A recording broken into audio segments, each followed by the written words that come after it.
Hey everyone, I'm Thermal64 here, and today we're going to officially start on Crash Team Racing Nitro-Fueled Adventure Mode on Sony PlayStation 4 and on Classic. Now, before we get to that point though, quick little look at the progression screen.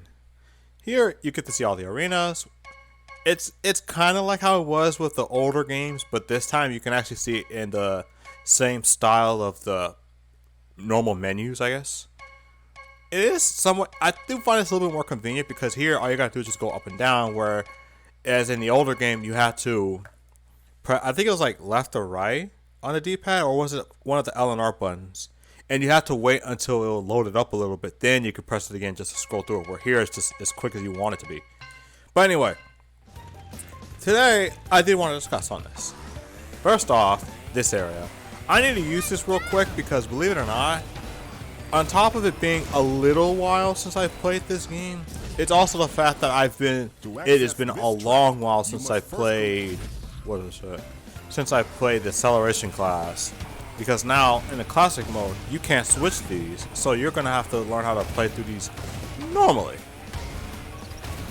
Which is okay, because otherwise, it's pretty simple to do. Especially with these hub worlds. But on that note, there's also another thing. I'm gonna follow the format that I used on my old playthrough of Crash Nitro Car, where one video is the trophies and the bosses, one video is all the tokens of the same area, and the third video will be the relics of the same area, and then I move on to the next hub world, so on and so forth. So, without delaying too much and practicing, because I'm still practicing this, see? I guess we can get started. Well, I should say, it's time to get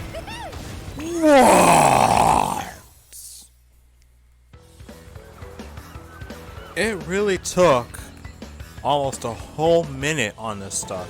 I don't know what it is about this game. Yeah, I'm only skipping those two, sadly. But I don't know what it is about this game's loading screens. Like, each loading screen is about a minute. I don't know what that's all about. I don't recall it ever being that long. Maybe like 30 seconds or something, but a whole minute? Was it always this long? Either way, and the thing about it is that the PS5 and Series S and X versions don't really change it up that much either. They have the exact same problems where the loading screens will just take forever.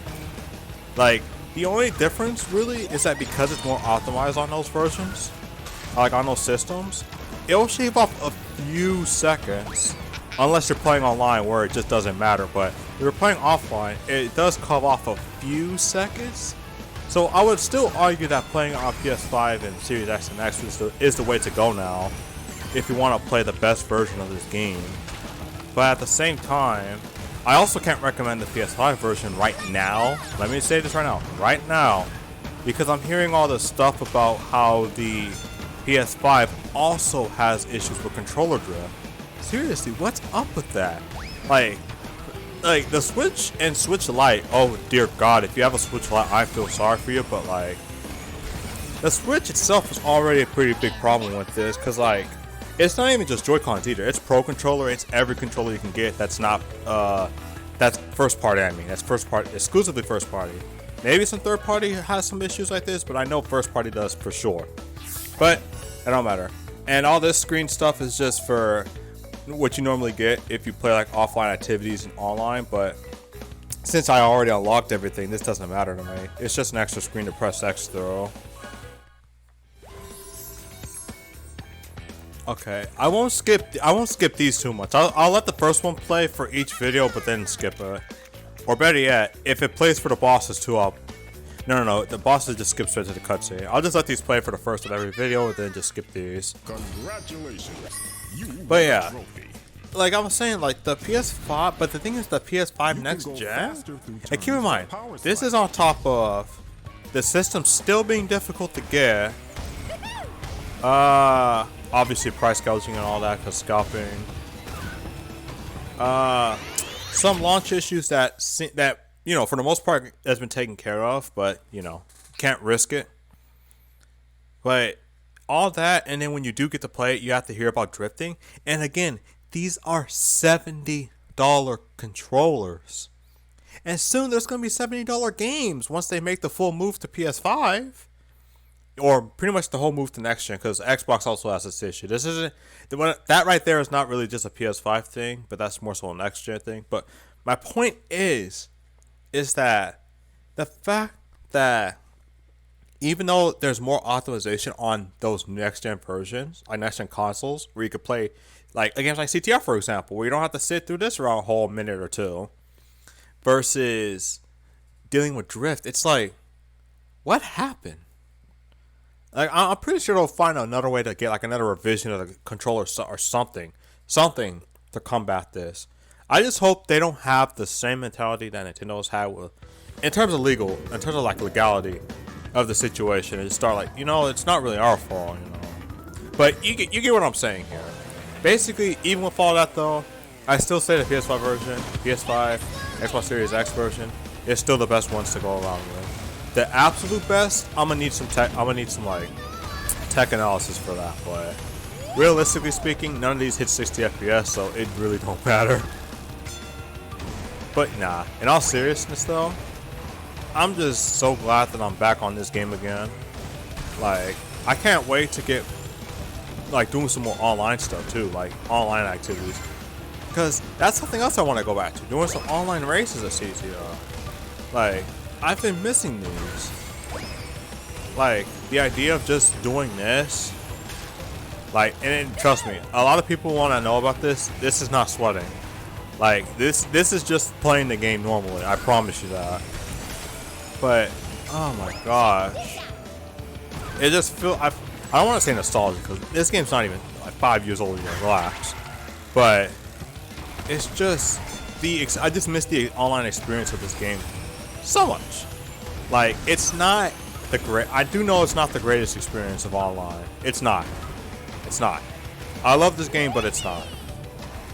But if we were to talk about just playing it, it feels so nice.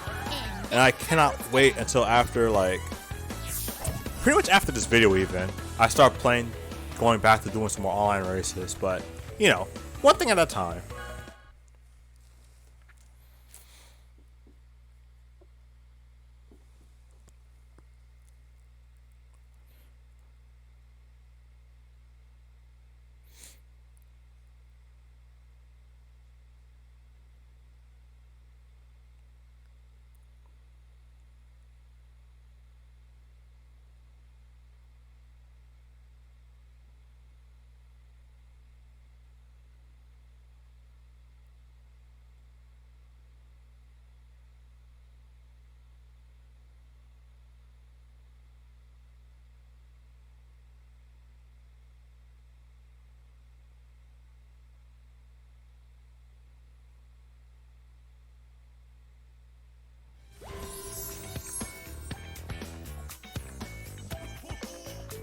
Oh yeah, I forgot. You pretty much can't really skip these. Like you can skip the ones in OCTR, but these, like, you can only.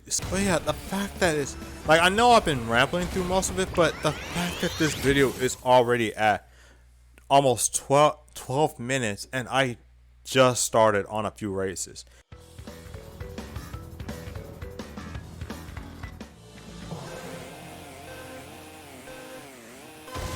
Sorry, it's just like these. Well, like, I gotta get used to loading screens like this again, man.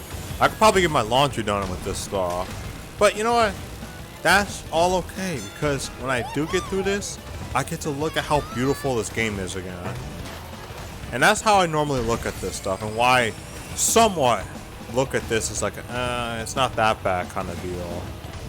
Like, it's it's atrocious, and it's like, oh my gosh, I don't even know why it's like that. Like, and the thing is, keep this in mind. This is after Reignited Trilogy and Sanity Trilogy. Maybe there's like a different engine or something involved in this. I don't know. And that's just it though. I don't know. Maybe there's something about it that makes the loading screen so long, and Phoenix never got around to optimizing it, nor are they going to be able to optimize it for next gen. But all I do know is that it's just a sad, unfortunate opportunity. But you know what? On the topic of multiplayer though, I don't know why we're multiplicating and all that, but and a topic of this stuff, what do you think Wumpa League is gonna be like if they said? Because I remember someone was talking about like Wumpa League being canceled and all that. Even if that is canceled, I just want to know. Say like it isn't canceled and it was still something that is still on our minds. What do you think that's gonna be like? What kind of multiplayer do you think they're gonna incorporate? More than likely, it's gonna be battle royale, knowing Activision, but I want to know what type of battle royale would be. Would it be like breaking all the crates? Would it be like Crash Bash style, or more likely Crate Crush, where you get to toss boxes at each other and everything? Because if it's like that for a battle royale game, you better believe I'm signing up for that. Like open beta, being a freaking content creator for that, just let me know and I'm signing up. Oh my god, I will absolutely love to be on board of that. But yo, that's just what my thoughts are. If it's like Crate Crush, I'd be so down for that. But if it's not, you know, it's not a big deal. It's not a big deal. All right. But yeah, whatever they do with Wumpa League or whatever stuff they do with Crash Forward period, or Crash's Future period, I'm all for that. But at the same time, I want to see some stuff with Spyro too. Come on, y'all. Come on. I want to see some Spyro stuff too. Y'all got me hooked with Reignited Trilogy. Come on, show me something else too. Get a TNT crate on your head. Oh my gosh. But there's really only one more thing to talk about. And that's the beauty of Sewer Speedway. Oh my gosh. Nope, no bias. I can't. I gotta skip those two. Like, just look at this. Like, I'm pretty sure you guys already heard me talk about this for the Insane Trilogy, but it just begs for me to repeat. I love the freaking aesthetics of Crash Sewer levels. I don't know what it is about it, but Crash Sewer levels are always an amazing adventure to go through. And the music just makes it even more so. Oh my gosh. Something cool about that, by the way, about the music thing, is that this game actually has a radio option, in case you didn't know this. If you go into the options menu, obviously outside of playing the game, and in the main menu, if you press triangle, I think it's in extras, and you go to Ctr Radio, you can listen to all the tracks either through their original variations or their legacy versions, or in this case PS1 version. Oh my gosh. But you know what's the other thing about that? About the music and the ambiance and the beauty of everything? I'm only going to be looking at this stuff for maybe 2 minutes tops. Unless I get hit by something, which, let's be honest, I'm gonna get hit. I'm gonna get hit by something. I'm gonna get hit. But like, and imagine this: you go through a level, you sit through a whole minute worth of loading screens, probably getting something done in the meantime. Then you play like this, and it's like, oh, well, shoot, guess I can't really enjoy the level now. Like, you can enjoy it, but it's like, not by much. Because like, even when I'm going fast, or even going slow, it don't matter what speed I'm going at. Yeah. It doesn't matter what speed I'm going at. It all looks like it's such a fun, like, roller coaster of sorts. And with me power sliding all over the place, no less, it just looks amazing throughout the whole thing. That I manages to keep looking like this even when I'm speeding through it all. I think we're gonna jump right into a cutscene.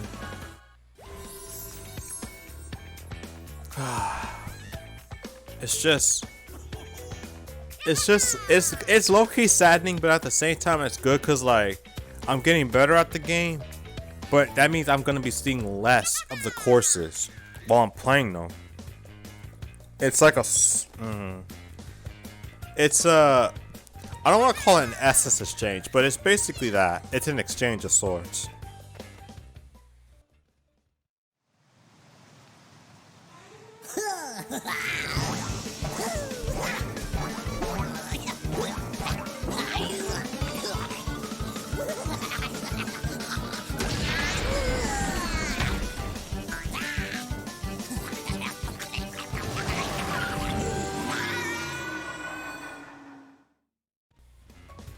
And now, Ripper Roo. Can you believe I'm already at 22 minutes? It's probably much shorter for you guys once I go through the editing process, but for me, this sucker is pretty freaking long. But on that note, the bosses. That's actually something I kind of wish they were like C and K tier difficulty, or in the case of classic mode, like C and K. Because when you put on hard mode for Nitro-Fueled mode, they're actually pretty difficult, like very difficult even. But here, it's just, especially on console, it's like, and this goes for all CTR bosses. Yeah, all of them, even the Oxide, to an extent.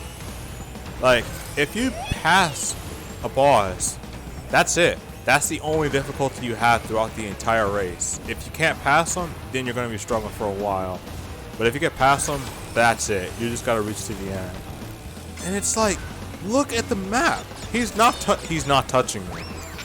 Now, I kind of wish they did something where they kind of like, at least compensate or something if you're getting this far ahead. That was my own item that I got hit by in the last.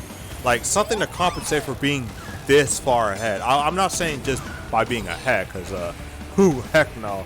I know some people are not going to like that idea when it comes to like quote-unquote difficulty at that point, but like something that just, oh my god, like this is not fair, nor is it far. And that's how it's done.